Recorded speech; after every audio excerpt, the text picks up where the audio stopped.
Pathankot is to move to Leh. Okay. So one AN-12 was sent over there, and our people were picked up from Pathankot and moved to Leh. Now, after that was done, on the 22nd of May, Sasso, Sir. Marshal Raghavendran, he landed up at Avantipur. Okay. And he had a discussion with me, and he said, "Are you prepared to land at Leh?" I said, "Sir, if you order me, I will." Okay. So we had a discussion over there, and subsequently he said, "Okay, you will go tomorrow." Okay. So I said, "All right." Now we had done approaches at Leh, but what had happened was that the wheel of the wheel has something called kata. The hub is called kata. Now the hub speed, maximum speed was permitted was 320 kilometers. Okay. All right. Sir. So while planning the whole thing, I had to make sure that I land and taking the weather conditions and the temperature conditions at Leh at that time, the speed of the aircraft was working out to be 60 kilometers more. Oh, acha. More than its capacity. You call it what we call the true airspeed. Okay. Your indicated airspeed is something, but your true airspeed is actually at that speed. More, 60 kilometers more. 60 kilometers more, 60 kilometers. So the problem was that I had to make sure that I land the aircraft at a speed lower than 20. So I had to float the aircraft to such an extent that the aircraft will touch down and the true airspeed will not be higher than 320. Sir. But that was not the problem. The problem was on takeoff. Okay. Because unsticking at 320 kilometers speed was at 60 kilometers more. 380. So 380 was the actual speed at the time of unstick. Okay. So it was working out to be more than the kata speed, permittable speed. Okay. Now our AST, the test pilots, they had been told that if to carry out the trial, but they said we'd like to study and all that thing. Probably the CNC decided that to hell with them, we will send our people. Okay. So that is how. Then next morning I was told, I got ready and I got airborne. Now, over the mountains, you cannot fly as a single aircraft. Okay. So, what had to be done was my number 2. Why no single, sir? Because if you eject somewhere, nobody will be able to find you. Oh, for that. Acha, okay. You see. And by that time, the MFs had also landed up at Avantipur. That is Wing Commander Boparai and the number 2. Sir. So, what happened was, all 4 of us got airborne from Avantipur. Okay. And once we landed up over Leh, I started doing my practice circuit and approach. Now, Leh approach is a very difficult approach, see, because you cannot see the runway. You're behind the mountains all the time. Okay. And all of a sudden, as you're about to roll out, you start seeing the runway. Secondly, your approach is just 50 meters above the slope of the mountain, you see, which is approaching to the runway. There is a mountain like that, and then there is the Indus River. Okay. So many hurdles. Immediately after the Indus River was a place where there was a little bit of a hump, over there, and then the runway started. Oh. Now on either side also there was the Gompa, which was on one side, and a little hillock on the other side.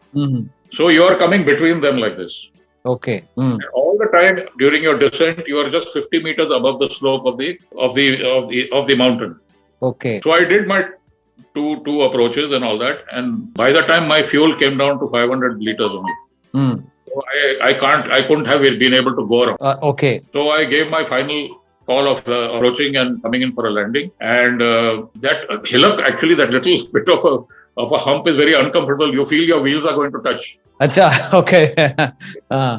Secondly, at the time of crossing the Indus, there is a variation of speed. So one has to be a little careful over there because all along you're coming at a particular speed, then suddenly the speed will drop and then rise again. Or it automatically drops, sir, you have to drop it? Yeah, because of that little river thing that is there. Oh, okay. So it had a particular, wind draft like thing over there. And suddenly it would go like this and up. My God, okay. So one had to be prepared for that kind of thing. Yes, sir. Anyway, The wing packet, sir. Something called wing packet, we call it technically. When the wing packet takes, you find that erratic reading of the airspeed indicator, it appears. Yes. What I understood. So, okay. Thank you, Shankar. This is our Sergeant Shankaran, sir, PhD, working as a professor in the university. Yeah. Now what happened was I managed to float the aircraft, and in the BN we always use the tail chute for briefing, for braking. Now one thing about Leh one must understand is there is a difference of 300 feet between one dumbbell and the other dumbbell. 07 and 25, they are it starts off, then it climbs like this way, then it goes down, up again, then it levels out, then it goes up. So actually there's a gap. The runway is up, going up the slope. Now the deployment speed for the shoot is 280 kilometers. Okay. So I had minus 60 kilometers for that. Yeah. So I had to make sure that the speed during the thing and deployment of shoot was lesser than the 280 kilometers. Mm-hmm. So anyway, I touched down. Initially, you were going up and down that way. Deployed the chute and let the aircraft roll to the very end. And then only I applied brakes at the end. Okay. It is a long runway that way. Okay. And then I turned off and into the blast pen, which is there at the end of the runway. Now, after switching off, you have to wait for quite some time because the pressurization, the cockpit is pressurized. Okay. So you have to switch off the aircraft and then slowly depressurize, otherwise your ears will go. Oh. Mm. So you have to slowly depressurize the cockpit also. Mm-hmm. And then I got down. Mm-hmm. Now, I had to carry out the trial for after refueling to carry out the taxi trial, and then after carrying out the taxi trial, and then get airborne for Avantipur again. Sir. Now the problem came up that turning the aeroplane around at Avantipur had to be done with the help of a tractor because the BN is very, very heavy. Achha. You can't move it through manpower. Mm. And unfortunately, Leh did not have a tractor of the heavy caliber type. Okay. So they gave us a normal HMT tractor.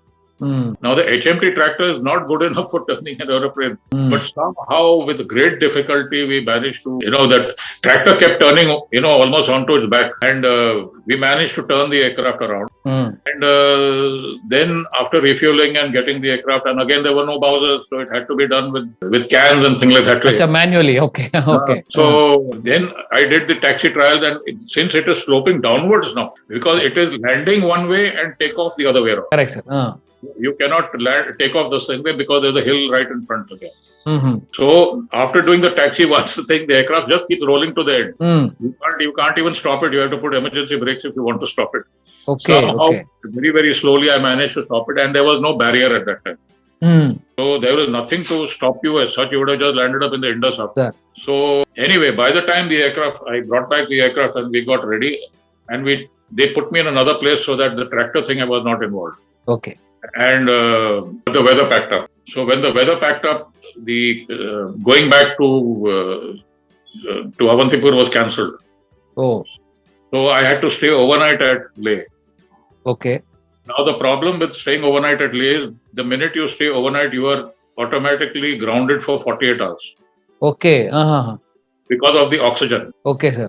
But the CNC said, no, tell him that he can go into use an oxygen tent. I said, no, sir, I'm not going to MH or anything of that kind. I'll lie down and move. I won't move. I'll be absolutely perfectly all right. Okay. So anyway, I didn't move. They gave me some dirty room I kept sleeping in. And I didn't. They brought me my food and everything to the room. And next morning, I did a medical. They found me perfectly fit. Now the other aircraft came. That is the MF came with my number 2. Achha. So that the minute I take off, my number 2 joins up with me and we go to Avantipur. Sir. And the MF will then come and land. So I did the takeoff and all that. There was no problem at all. And we got airborne, landed up at Avantipur. And my story is there on Bharat Rakshak, the whole thing, Okay. I had done. Great, sir. Great. And after that, I was to carry out some more trials. Okay. This was with absolutely clean aircraft, nothing. Then there was with gun pods. They wanted me to land with 100 kg bombs, which I said no, because it would go well over the weight of the aircraft, which is not right. Achha. Okay. And the same aircraft, mind you, after landing at Avantipur, I told one of the youngsters, take it to Pathankot because our detachment was in Pathankot and get another aircraft. So this aircraft was sent to Pathankot.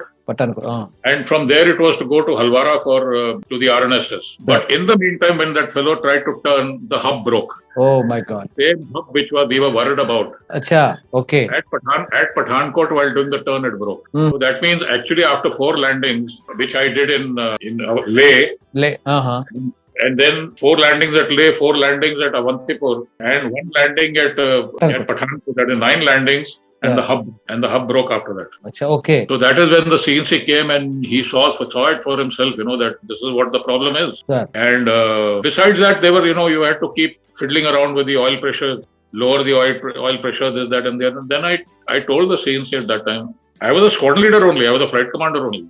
Sir. But I was officiating CO. Yes. So I told them, I said, sir, I can operate from Pathankot only. Why do I need to go to Leh for all this? Mm-hmm. I mean, I have enough fuel and to do everything that I have to do over there. Sir. I can go from Halwara also directly. Mm-hmm. So anyway, we carried on like that. Then after that, when the detachment was over, we went back to Halwara. By that time, the CO had come. I said, sir, now I am going on leave. You need leave. Okay. I said from 1980 onwards, I have not been on leave. Sir. And so in 84 was the first time we went on leave with the family. We went to Dalhousie and all that thing. For the first time, enjoyed some vacation. after so many years. So many years, yes, sir. Then in 1984 October, I picked up my wing commander's rank and I was posted to 11 BRD. Sir. So at 11 BRD, I reported there initially because I was suddenly given the posting order and I had to report there by the 8th of October. Mm-hmm. So the family stayed back in Halwara and I went to Ozar. Sir. After doing my initial thing over there, I took leave and I came back to Halwara to pack up the family. Sir. And then it happened to be the 31st when my truck had gone. Mm-hmm. The truck broke down at Ludhiana. Oh. So I had to go to Ludhiana to now change the truck. My and God. That was the time we heard that Indira Gandhi had been shot. Oh. And she'd been assassinated. Mm. So I quickly got back to Halwara because I didn't want to get involved into any serious problems. Yes, sir. And that night I was supposed to catch the train also Mm. To go to along with the family. So that is the time when I looked like a Sardar. Last time I showed. Yeah, you explained that one, sir. Sardarji get up. I explained what all had happened at that time on the Yes, train. sir. Yes, how sir. we managed to escape. Yes, sir. Anyway, reached Ozar and I had to take over the MiG-23s from the Russians. Sir. And then I used to ferry the aircraft also to help the squadrons. Okay. So that way I could get my flying also. Mm. And, I used to fly the MiG-21 also, both. Acha. So after 6 months of my taking over the number of aircraft, my posting orders came for taking over 221 again. Okay. So, and I was told that you will be taking over in the month of May. Mm-hmm. So I said, fine. In the meantime, I requested AOC Ozar. I said, sir, I have hardly taken leave at all. Can I go on leave? So he said, yes, you've got nothing to do, you go. So I put in my leave application. But before I could leave Ozar, my next signal came that you have to take over in April itself. Okay. I had to immediately move out from Ozar To Halwara, sir? back to Halwara. Back to And there I took over the squadron. Sir. And immediately I was told that you proceed to Avantipur. Again. Okay. So I took 3 aircraft. I went to Avantipur. Mm. But there was some operational sortie to be flown. But then for some reason at that time we were not asked to do it. Okay. So we came back to Halwara. So when we came back to Halwara, that was the time then I went and took over, brought my family Sir. to Halwara. Mm-hmm. And then by that time now, you see, the person I had taken over was from my ex-CEO only, M. Khatu. Mm. He was posted as Ops 1A at WAC. Mm. So then he wanted me to do the high altitude firing. Okay. So he again gave me the task. Mm. So I went again to Avantipur and there the task was, there was a place called Tosh Maidan. Now Tosh Maidan was an army range, so we were wanting to use it as an Air Force range. So I did some trials over there and up to bombing and that way, gunnery, rockets. Sir. And then after that, I went back to Halwara and then they told me to carry out these trial at Siachen. Mm. Now Siachen is a very High altitude area, yes, sir. place and it is a full glacier. Mm-hmm. And at that time, I told them, I said, sir, it is a glacier and if you fire any weapons, it might cause avalanches on either side. Correct. Indian side also, Pakistani side also. Yes, sir. They said, no, you go and do it. I said, fine. They pitched up a target. If you look at the map of Siachen, and now by now everyone knows that you have the base camp at the beginning of the glacier. Sir. Then the glacier goes climbing up to a place called Indrakol. Now, as you go halfway through, there is the Bellefonte La Pass. And you go further up, before Indrakol, you have the Siala Pass. Now, they put up a target near Siala. And the army had to do that because we were not in a position to, we've never been walking at those heights. So the first time I went there, and the glacier has a slope of a 2-degree slope. Okay. So I was also told that left side of Siala is all Pakistan. Pakistan occupied Kashmir. Okay. And the right side of the glacier is the area which has been handed over to China. That is, the Pakistanis ceded the area to China. Sir. So only the glacier portion was there, with mountains on either side. Sir. Now, to put in an attack like that,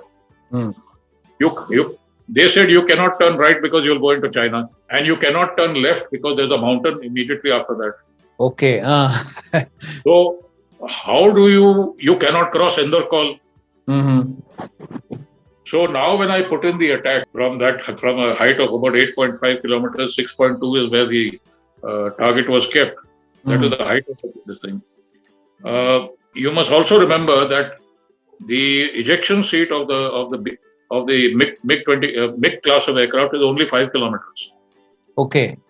So even if you eject, you cannot open the parachute also. Okay. So it is going to be a fatal accident in any case if it ever happens.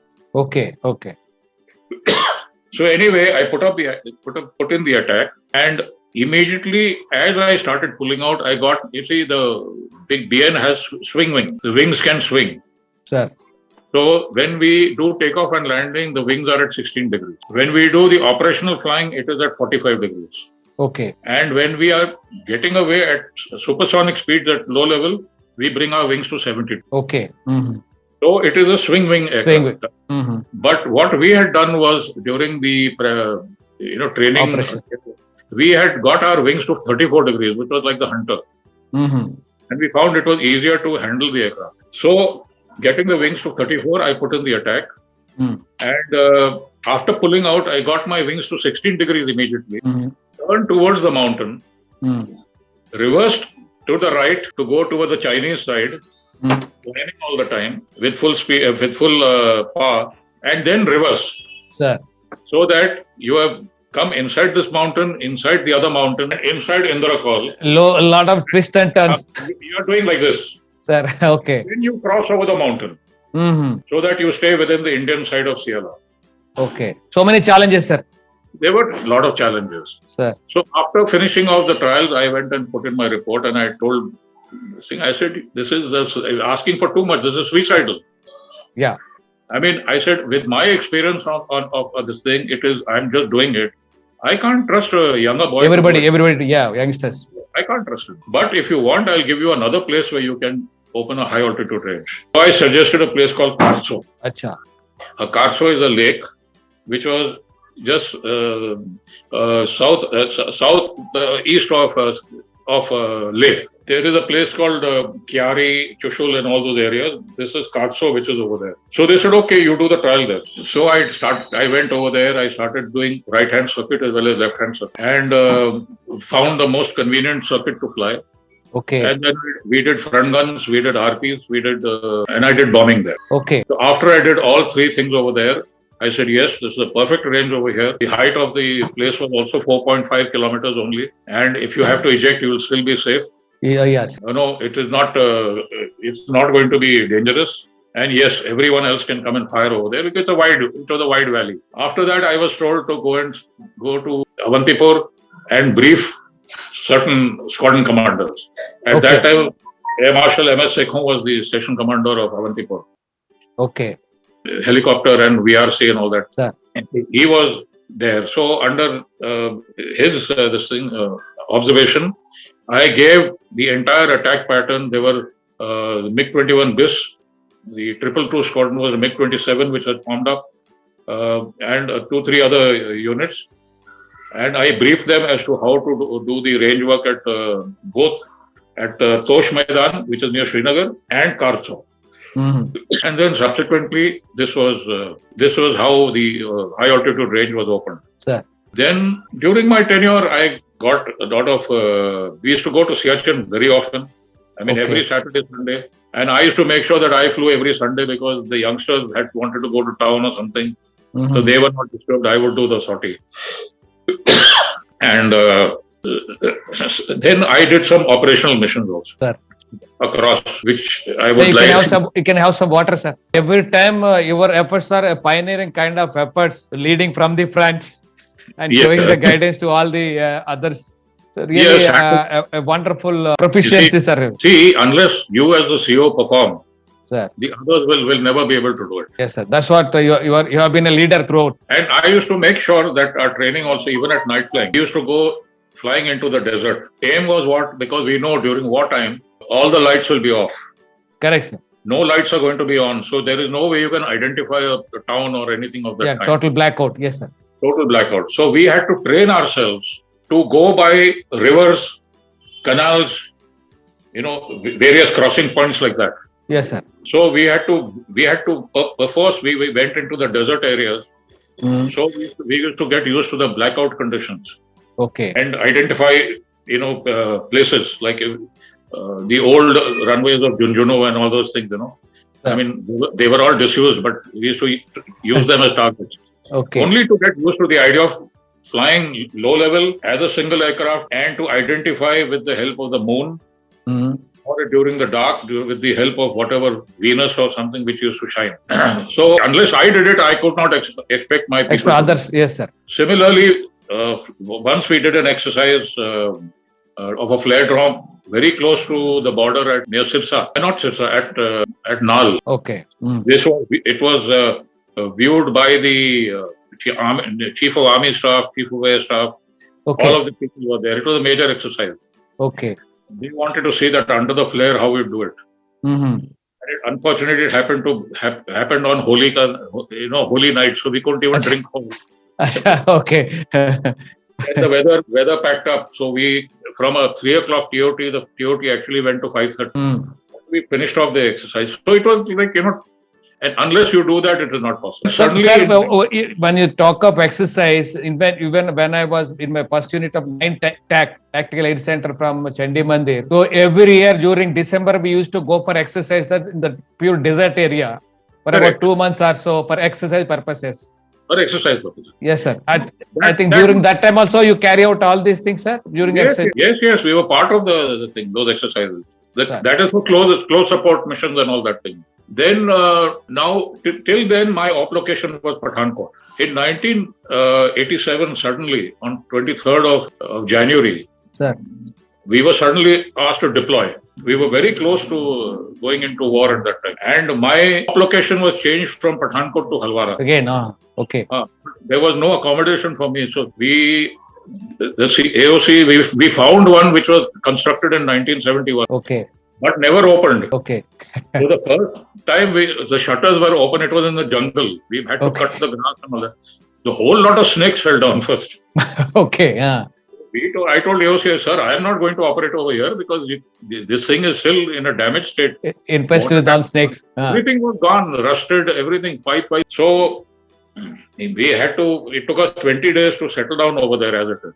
Sir. And in the meantime, we had been thoroughly briefed on our mission, and people had started already coming in, being augmented to the squadron. But fortunately, I mean, it just so happened that nothing happened. Great, sir. And in lieu of that, exercise brass tacks took place in Rajasthan. Yes, sir. In the Bikaner sector. Sir. That was famous General Sundarji's idea of the exercise. Okay. So during that time, we were made to do. I was doing photo reconnaissance, infrared line scan. Sir. So I had to do some sorties of infrared line scan, and that sometimes even at night. Mm-hmm. What I did was I put up a paper that I can formate on a Mirage 2000 at night. Sir, okay. So there was Air Marshal Bhamnani, who was the CEO of the 7th Squadron at that time flying Mirages, and he was there in Alvara.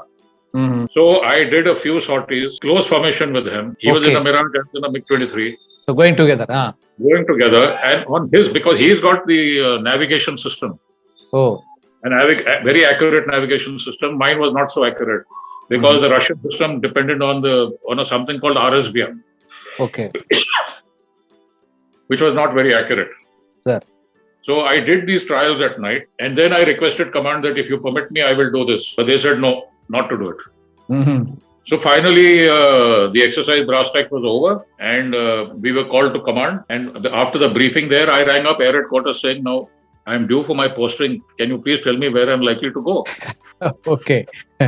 He said, "No, sir, don't worry. You're not getting posted out right now." I said, "Okay." So in the afternoon, my wife rings me up. She says, "Our posting signal is out." Okay. So I said, "But I was just told that my signal is not coming out." Okay. Your signal is already out. You're posted to air headquarters. Mm. So I said, "My God, look at this. Look at the secrecy in air headquarters. I am talking as a squadron commander to a person over there asking about my posting. And It was not revealed to you. He's not revealing to me that I am posted out." Okay. Anyway, I was very happy with the tenure in 221. We had a very good rapport with all the men and everything like that. Sir. I made sure that I had got a TV for the men. I had got a VCR for the men. So during the op deployment time, from January to March, when we were deployed actually, Sir. I would show them pictures and whatever I could. Sir, good. And aim was to, to be one happy family. Correct, sir. And a person like me who has seen 71 war, I know what it is. The Yes, others sir. had not seen it. The others had not seen it also. Sir. Yes, the men had seen it. Some men had seen it. They are all Sir. experienced 71 war types. Sir. Yeah, but the officers had not seen. Mhm. So, the thing that brotherhood had to be built up between the officers and the men and everybody. Yes, sir. And I was extremely happy with my tenure, and for which I was later on given a Vayu Sena medal. Oh, that's great, sir. That's great for your distinguished services. Yes. So During that, you also got me the medal. CS yeah, commendations. yeah, CS commendation. commendation. It was recommended by you, sir. Yeah, So yeah. that's what Joshi sir is saying. He maintained good rapport with the men also. Yes. Sir, Scholar Subramaniam, who is no more, he was my Yes. AEM officer. Yeah, And Subi. Scholar Partha Sarthi. He was Yeah, also yeah, there, correct. sir. Correct. And who did the typing, Sethi Sahab? Our team was so good, sir, and so nicely we worked that we never had any problem. Any DSS Absolutely. problem, no problem. Absolutely. Okay, And- Ramesh Babu was also there. Yeah, Ramesh Babu was there. Ramesh Babu was also there. Great. He was another one of our stalwarts. Oh, great, sir. So happy to see all the three of you together now after so many years. Yeah. Yeah. Because courtesy you people were all together. It's like, yes, sir. Okay. And so anyway, it was total happiness after 221 Squadron. Sir. And I am so happy that I was there as the flight commander and CO. I was the first person to be made Both. take over the same squadron in which I was the flight commander. Oh, great. Normally they change your squadron because they asked also, would Okay. you like to take over 221 or 31? I said, yeah, I've been 221 flight commander. I might as well go to 31. But since I was more experienced in the mountainous terrain, I was Okay. kept. So I think for quite some time you have been on the borders only, sir. That Halwara, Pathankot, all that area. Western Front. And all my flying I've done in the mountains, starting Oh. even from Hunter days to MiG-21 days Okay. to MiG-23 days. Okay. I must be having more than 350, 400 hours of flying in the mountains only. Mountain. Okay. And, Yes, sir. And then I went to air headquarters and I was standing by to go to Iraq actually. Mhm. Because as per the rule, after successful command of a squadron, you were normally sent on deputation to Iraq. For giving training, sir, imparting training. You have to impart training to the Iraqis. Yes, sir. Okay. So it is more like a gift. Earlier, people were sent earlier, and in my case, because I happened to be MiG-23 trained, it had to be after my command. Sir. So I kept waiting for 2 years. There was nothing going. Finally, my children also were coming up. My daughter was in college. And I told them, I said, I don't think I'm, it's coming up at a stage when, children are growing up now. Anyway, the Iraq part of it got called off. And because Iraq got called off, Air Marshal Denzel Keeler, who was the VRC winner of 65, he was the ACS operations at that time. Sir. So he says, okay, let's send him on an IL-76 courier. That's the least we can do. Okay. Because he's lost out on Iraq. So I went and did a 15-day trip on the IL-76 courier to UK and USSR and various places. That's all the foreign trip during that time. Okay. I couldn't go to Iraq in any case. Sir. But compensated with IL now. Yeah. So now I was posted to Vayu Bhavan in the Directorate of Offensive Operations. Sir. My job there was initially to look after the MiG-21s. Sir. Which were from that is the Type 96, because the BIS was with the air defense people. Sir. So MiG-21, then I was told to look after Hunters. Sir. Then I was told to look after Jaguars. Oh. Then finally I started looking after the Canberras. So and this was during the time that I was waiting for whether my name would come to go to Iraq or not. Okay. My name did come, but unfortunately Saddam Hussein. Yeah, it did not mentally. Yes, sir. He put a halt to all of. We were the Indians were the last people sent back. Okay. Anyway, in 1989, I cleared the group captain's board, and 1st of Jan 1990, I joined WAC As the Command Air Defense Officer. Command, yes, sir. You see, earlier I was told, and by that I'm talking about by the Chief's office. Okay. That time Air Marshal Nadkarni was there. He was the aide to the chief. He told me, he says, Joe, you're taking over Bhatinda. Okay. I said, all right, sir. Then he says, I think Bhatinda has gone to so-and-so. It's not Bhatinda, this place, Bhuj. Then Bhatinda. Then Bhatinda went to somebody else. Then they said, you're taking over Rajokri, Air Force Station Rajokri. I said, sir, from flying, you're sending me to missile unit. For training missile people. So he says, no, you're going as a station commander there. So in the meantime, the Iraqi guy came back because they were all sent back. So the one guy senior to me, he was given command of Rajokri. Acha. Okay, again.